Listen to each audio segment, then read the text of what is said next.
Buenas noches, mi nombre es Diana Andrea Salazar y hoy les voy a hablar sobre las fases del desarrollo fetal del sistema nervioso.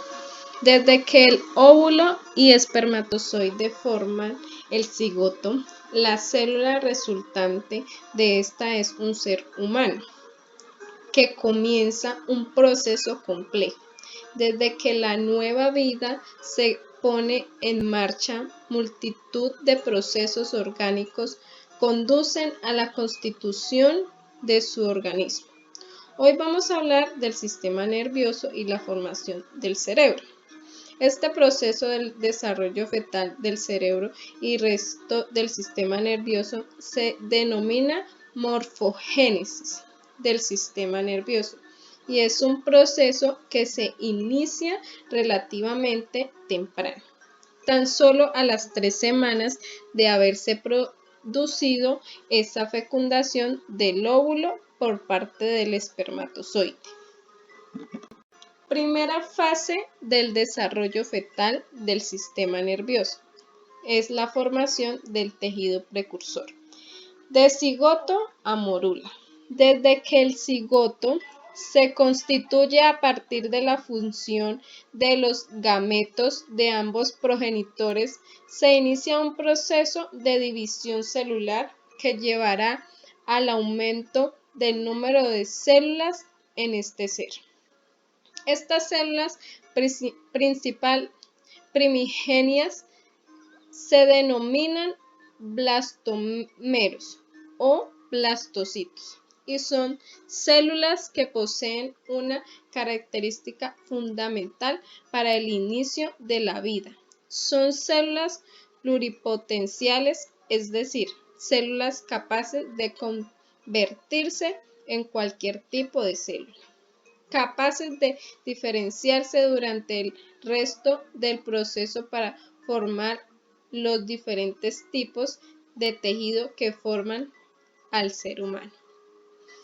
Cuando esta masa de células alcanza un número determinado entre 16 y 34 células, queda constituido lo que se conoce como morula, llamado así por su aparente forma de mora, una masa de células de momento indiferenciadas, que son estas que muestran aquí. De morula a blastula. Estas masas informe de unas cuantas células denominadas morula comienza un proceso de primera y leve diferenciación de sus células. El camino ocurre con la aparición del blastocele, una cavidad de fluido que se abre en el interior de esta masa de células y que contiene aminoácidos, proteínas, azúcares, iones y otras sustancias necesarias para la formación del feto. Desde que aparece este blastocele, la morula deja de llamarse morula para denominarse blastula, y a las células que constituyen esta blastula pasan a ser conocidas como blastomeros. La blastula cuenta con una estructura peculiar. El blastocele o cavidad interior de fluido va aumentando su tamaño. Este blastocele está cerrado por una capa de blastomeros, denominados blastodermo, y adherido a esta, en el interior de esta cavidad, encontramos el embrioblasto, una masa de célula que será la que dé lugar a las diferentes estructuras orgánicas del feto. Toda la blastula está rodeada por una capa celular exterior denominada trofoblasto y que está dedicada a la administración de nutrientes al feto. Formación de las 3 capas germinativas embrionarias. Una vez constituida la blastula, vamos a llevar nuestra atención a esa masa de células internas denominadas embrioblasto.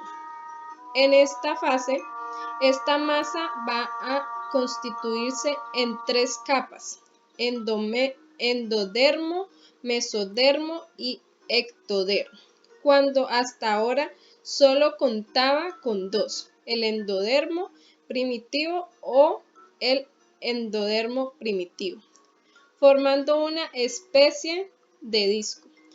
Esta constitución en 3 capas da comienzo con la invaginación del endodermo, que se conoce como formación de la línea primitiva.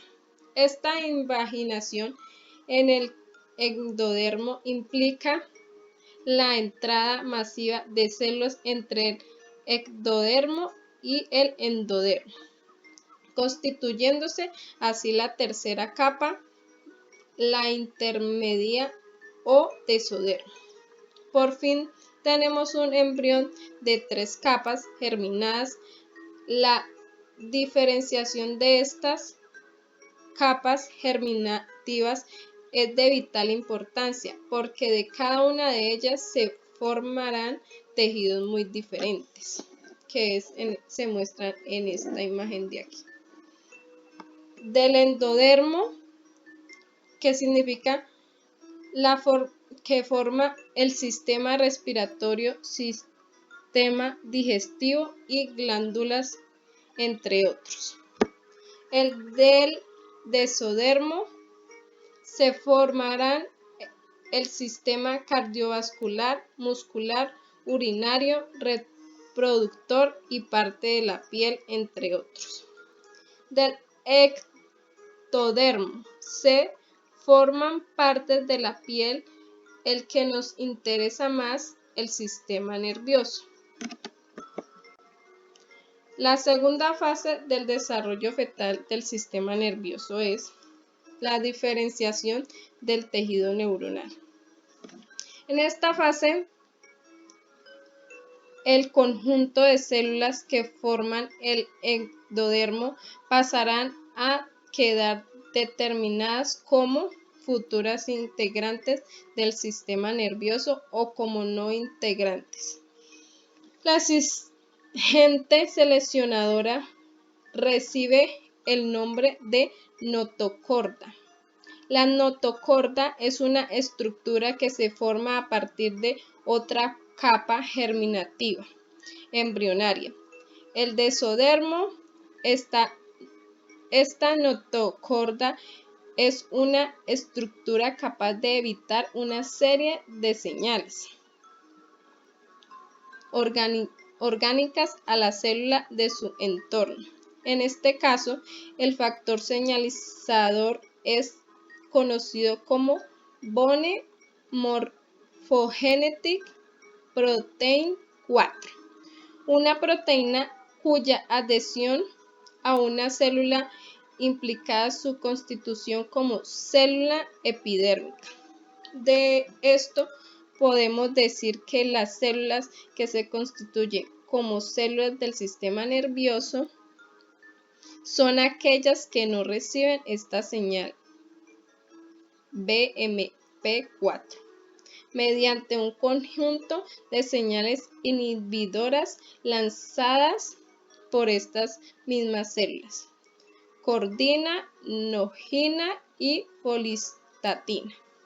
Así que pues aquellas células no manipuladas por la señal BMP4 se convierten en el conjunto de células neuronales primigenias denominadas placa neural.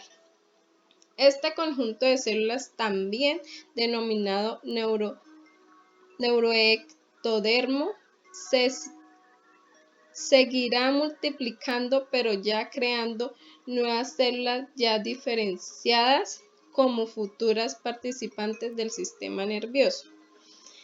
Estas células además van a diferenciarse por su forma del resto del ectodermo.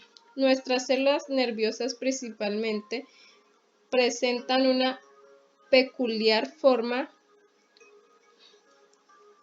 columnar, pero también se observarán en una necesaria forma piramidal en puntos clave del tejido, aquellos en los que la placa neuronal presentará pliegues para formar el sistema nervioso central, encéfalo y médula, y sistema nervioso periférico, ganglios y nervios. Es en esta fase, en la formación de la cresta neuronal y tubo neuronal, donde comenzamos a apreciar esta formación.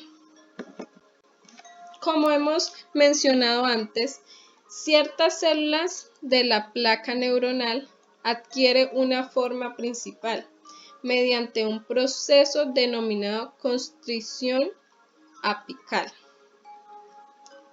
que permite o induce la constricción de la placa neuronal y su cambio de forma. Poco a poco, la placa se pliega sobre sí misma, formando el tubo neuronal y la cresta neuronal.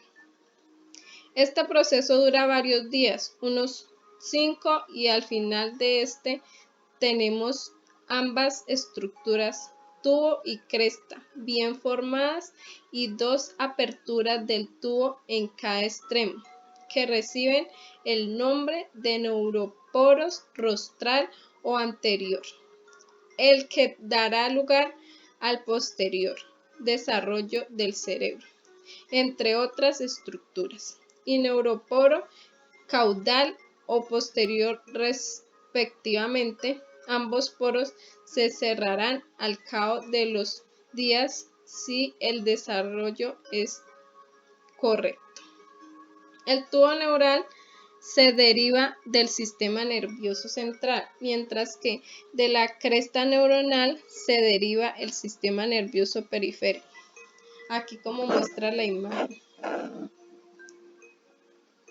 del tubo neural.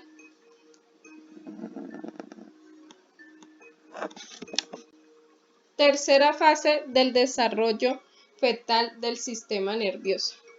El sistema nervioso es el sistema nervioso central. El desarrollo del sistema nervioso central a partir del tubo neuronal es un proceso que implica la diferenciación de este tubo en diversos segmentos que describimos a continuación y que van a dar lugar a las partes neuroanatómicamente diferentes con que reconocemos al sistema nervioso desarrollado. El encéfalo. Una vez cerrado el tubo neuronal, este va a ir perdiendo la forma de tubo que le da nombre debido a que va a dilatar su diámetro en diversos puntos, formando las que se conocen como vesículas encefálicas. La dilatación más evidente se produce en la parte más anterior y que recibe el nombre de procéfalo. Siguiendo al procéfalo, la siguiente dilatación visible forma el mesencéfalo y después el robencéfalo. En el siguiente diagrama podemos ver las partes del sistema nervioso central a las que dará origen cada una de estas partes. En esta parte encontramos el telencéfalo. En esta parte está el diencéfalo. En esta partecita está ubicado el cerebelo. En esta partecita de acá encontramos el mesencéfalo. En esta parte el puente troncoencefálico. Y en esta partecita de abajo el bulbo raquídeo. Y esta es la médula espinal. En un principio, estos diferentes segmentos del tubo neuronal están constituidos por escasas láminas celulares. Poco a poco las células de cada segmento se van dividiendo, rellenando el hueco interior del tubo y haciendo engrosar las diferentes vesículas, constituyendo así los diferentes volúmenes que componen los distintos segmentos funcionales de nuestro sistema nervioso central. La médula espinal. Durante esta etapa del desarrollo, cabe destacar que las células nerviosas van a encontrar una principal diferenciación fundamental. Sabemos que en nuestro sistema nervioso hay células dedicadas a la recepción de información, neuronas sensoriales, y células dedicadas a la ejecución de acciones en base a esta información, que son las neuronas motoras. En este punto del desarrollo embrionario, 4 y 5 semanas aproximadamente, van a ocurrir una serie de eventos señalizadores que establecerán una primera suerte de división funcional, sensorial o motora. Las señales sensorizantes proceden de la cresta neuronal y generan en el tubo neuronal la formación de la placa alar o placa, de la que derivarán las neuronas que participarán en la recepción sensorial de la molécula espinal. Es decir, de ellas se formarán, grosso modo, las neuronas de la médula espinal, que se encargarán de recibir la información sensorial procedente de nervios y órganos sensoriales. Por ejemplo, la información de temperatura de una taza que está demasiado caliente. Por contra, las señales motorizantes proceden de nuevo de la notocorda, aquel elemento del mesodermo que indujo en su momento la formación por defecto de la placa neuronal, y generar en la tubo neuronal la formación de la placa basal, la placa de la que derivarán las neuronas de la molécula espinal, que participarán en la transmisión de las señales de movimiento a músculos y órganos. La cuarta y última fase del desarrollo fetal del sistema nervioso es el sistema nervioso periférico.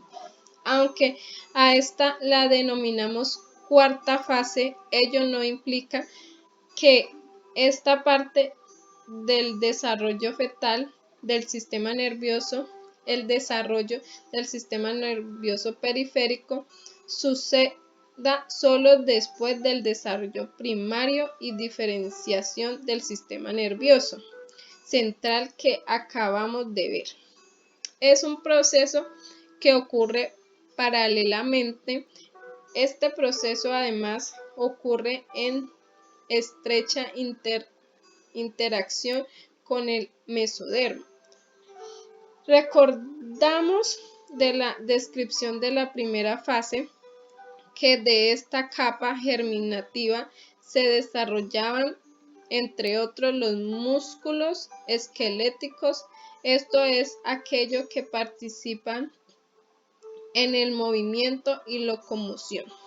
También de ella se formaba la dermis de la piel. De esto se puede decir que para la formación del sistema nervioso periférico, que es el que está constituido por las vías nerviosas que conectan sistema nervioso central con receptores sensitivos y músculos para recibir información del medio y ejecutar acciones basadas en esa información.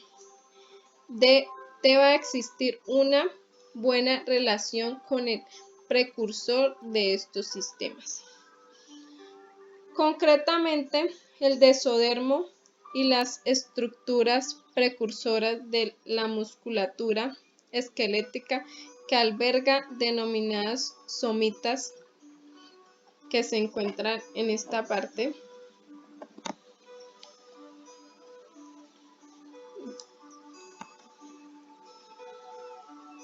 Van a marcar la pauta de desarrollo del sistema nervioso central. Las células de la cresta neuronal agrupadas en torno a estos somitas van a dar lugar a la formación primero de los ganglios espinales, esto es, las centrales del relevo de la información que entra al sistema nervioso central. Una vez formados estos ganglios, posteriormente se ramificarán en dos direcciones, hacia la médula espinal y hacia la periferia, creando así las vías nerviosas periféricas. Muchísimas gracias por su atención y espero que les haya gustado el video. Hasta luego.